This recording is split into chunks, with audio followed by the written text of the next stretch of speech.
Good morning students. Welcome back to your online English class.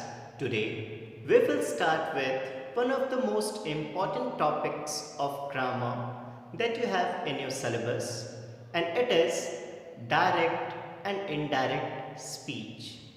It is also known as reported speech or simply sometimes as narration. Today we will try to understand the concept with the help of given example. So as discussed, reported speech is classified under direct speech and indirect speech.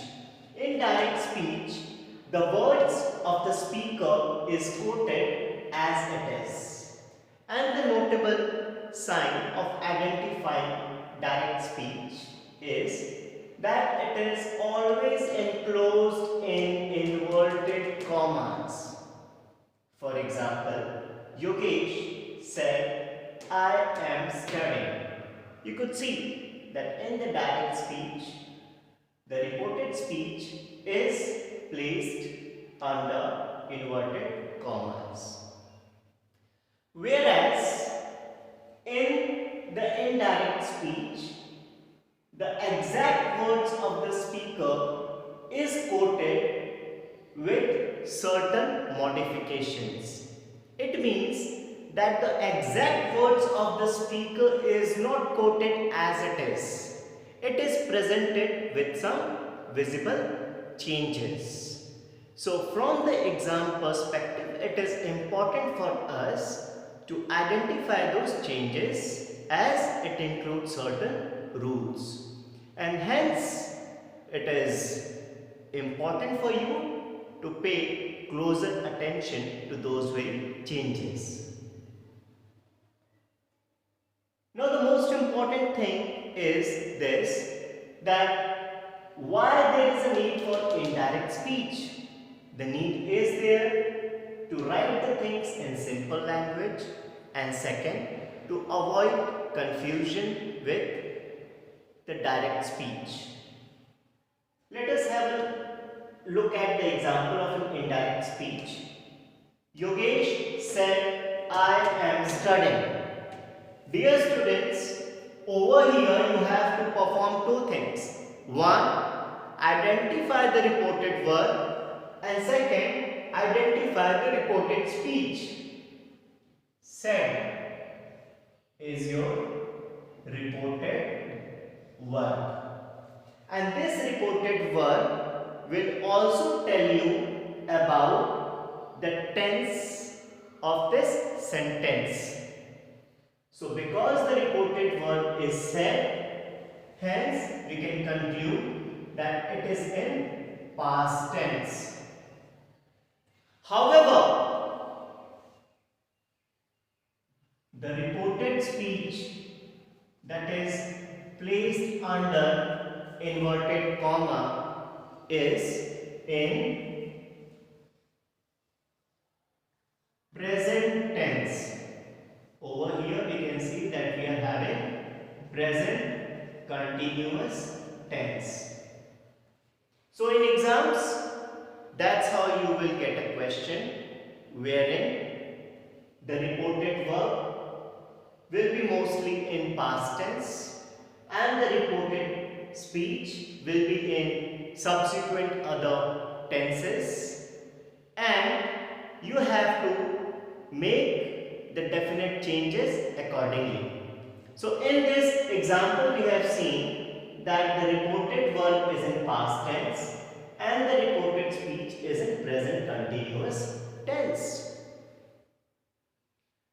The rule states that whenever the reported verb is in past tense and the reported speech is in present tense, then it will get changed into the same tense in which we have a reported verb. For instance, the present continuous will change into past continuous tense. So while changing it into indirect speech, we have our subject, that is Yogesh, said. We have removed comma and inverted comma, and instead of that we have placed conjunction, that is that. And after that we have made some necessary changes in regard to pronoun. I got changed into he, and have a look at it. Am, is, am, are, that is in present tense, will change into past tense. So instead of am we have used was and studied. So the present continuous tense speech got converted into past continuous one. Some notable changes are here. In the indirect speech, first of all you will remove inverted commas. You could see that in the direct speech we have used double inverted commas, whereas in the indirect speech that inverted comma will be removed. That is our first rule. Second, we are going to change the tense as we have done in this example. Reported verb was in past tense, reported speech was in present continuous tense, and it got changed into subsequent past tense. Third important thing is this, that you have to use conjunction, as over here we have used that. Dear students, before we proceed with all the rules that we have in direct and indirect speech, there are certain basic things that you need to know. And the first important thing is this, that you need to understand the concept. And in regard to this concept, you should be able to identify subject and object in your direct speech. For example, the first person in your statement is always going to be the subject. The second person, if you have in the statement, will be the object. And if there is a mention about any third person, then that fellow will become your third person. Apart from that, you need to identify the reporting verb as we have done in the given example. And along with that, you have to identify the tense in which the reported verb is. For your convenience, I have prepared person's chart. By having a look at it, you can easily identify that who all are placed and what all words are classified under first person. It's I, we, me, us, my, mine, our, ours. In second person we have you, your, yours. In third person we have he, his, him, her, hers, she, it, its. Also, not always you are going to get the same reported verb. It could vary with time. For instance, if you have said to as the reporting verb, then it will change into told. Said will remain same. Say to will change into tell. Says to will change into tells. And there are also changes in regard to the use of helping verbs or auxiliary verbs.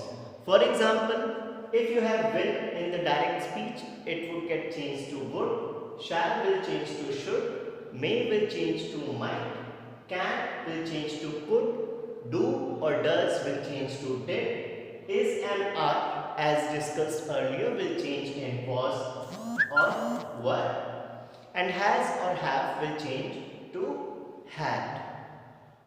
Dear students, this is the basic introductory lesson that we have conducted today. Only if you are able to understand this, then you will be able to understand all the other examples, rules that we are going to discuss it in our next lesson. So you are advised to kindly go through with the introductory concept of direct and indirect speech. In the next lesson, we will be discussing with the rules that we need for changing tenses from direct speech to indirect speech. Till then, thank you.